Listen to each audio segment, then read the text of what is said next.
Hello, scholars. Here we are in week 6. I'm feeling a little bit more refreshed and ready to be seen by the rest of you, which gives us a little bit of a glimpse into why online communication and coursework is kind of beneficial. Like when we're not feeling our own best self, people don't have to see us, which is kind of nice because normally I teach a 3-hour long in-person class and I can't imagine doing that the way I felt here the last few days. And I'm sure you've been through those same instances yourself.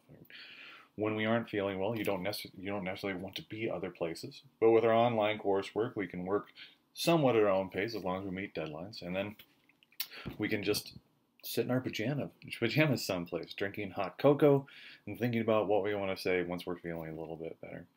But here we are in week 6, and we're a solid third of the way through the class now, which is pretty great. Our next big milestone is the first exam, which will happen next week. And more details on that will follow, though I don't anticipate it being a major challenge for you the way we're set up. So this week we start looking forward to speech 2, and we start looking at arguments. And I realize that in this week's discussion I have not covered all of chapter 12. We're going to bounce back to that in 2 weeks. What I really wanted to start with was what not to do. And I'm sure many of you already looked at our second discussion where we're looking at the third presidential debate from this last year. And what I'm asking you to do in this discussion is figure out what people are doing wrong. Now, I'm not showing you this video and asking you to analyze it this way to disparage you from our nation's political system. I'm not showing you this to make fun of either of our candidates. The reason I'm showing you this is because our system is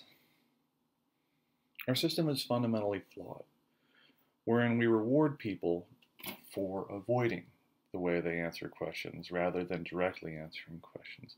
Our system is flawed in that we allow our politicians to make personal attacks against one another. We allow them to divert our attention away from the issues. And what I want you to do, not just now, but from here on out, is to be better. In all manner of what that sense means. I want you to be better speakers. I want you to be more forthright with your answers. And if you end up in a situation where you have the chance to sway the opinions of others, I want you to do it ethically, and I want you to do it logically, and I want you to do it in a way that helps people trust you. Because this last election was so much more about trust in our politicians than it was about issues. And I think we can do better. And as we move forward into the 2018 midterm elections and larger elections down the line, I want you to analyze the speakers better. Hold them accountable. Realize when they're ducking around the issues. Realize when they're actually answering things. And look at this from not a cold, logical disattachment, but from a step back. So that you're looking at the issues, the way that people are addressing the issues, the way that people are addressing the audience, and determining for yourself if what they're doing is the right thing. So here's a chance to go back and look at some recent political issues that we've had here in our country to analyze how our politicians are and are not answering questions logically or illogically. And I'm curious to see what you come up with. I think there'll be some very interesting discussion this week. Please, as I believe I mentioned in the discussion post itself, try and leave political opinions out of this. I understand it's difficult. You're interested in what our country's doing. Some of you are very right-leaning, some of you are very left. Some of you want nothing to do with politics, and some of you have a centrist viewpoint. But let's try and leave that out of it for this week, simply for the purpose of the activity. Our first discussion this week looks forward to Speech 2. Speech 2 instructions are right there up on the D2L content page, down the left-hand side where it says Speech Instructions. And the discussion asks you to do 2 things. 1, decide what you think you'd like to speak about for this topic, and there are a number of ideas listed within the speech instructions to help you get there. And 2, to reflect on Speech 1 a little bit. What is it that you would like to do a little bit better? And try not to look at it from a viewpoint of here's where my grade was and here's what Mr. A said. Look at it from your own standpoint. Like, how do you want to approach the second speech differently? What do you want to do? What do you want to accomplish? How do you want to push yourself to get just a little bit better as we move here through the semester?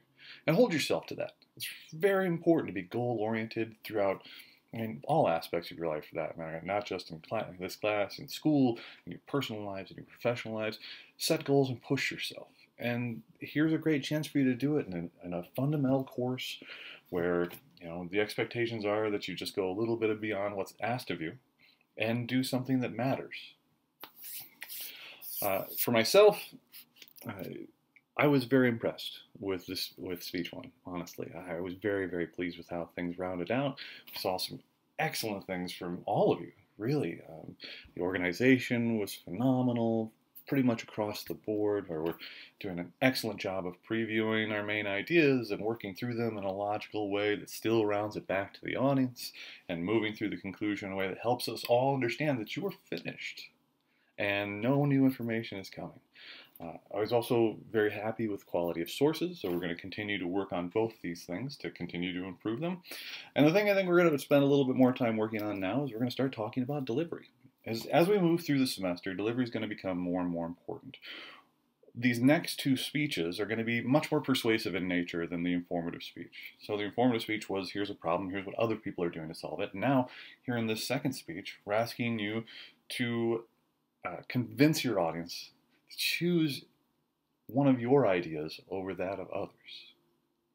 And in the third speech, though we have not quite gotten to that realm, it's going to be straight on persuasion. We're going to ask you, you are going to ask your audience to change their behaviors. And delivery will help with that.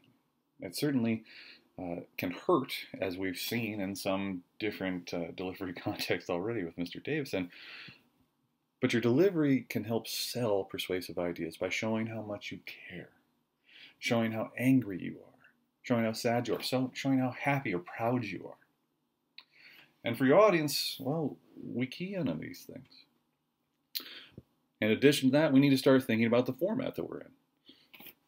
This is a little bit different, working off the computer or your phone or a webcam. We have to think about how to engage the audience in different ways, because when we stare at their faces on the screen, the audience loses a little bit of that eye contact. So we have to start moving back and forth between the camera and our classmates.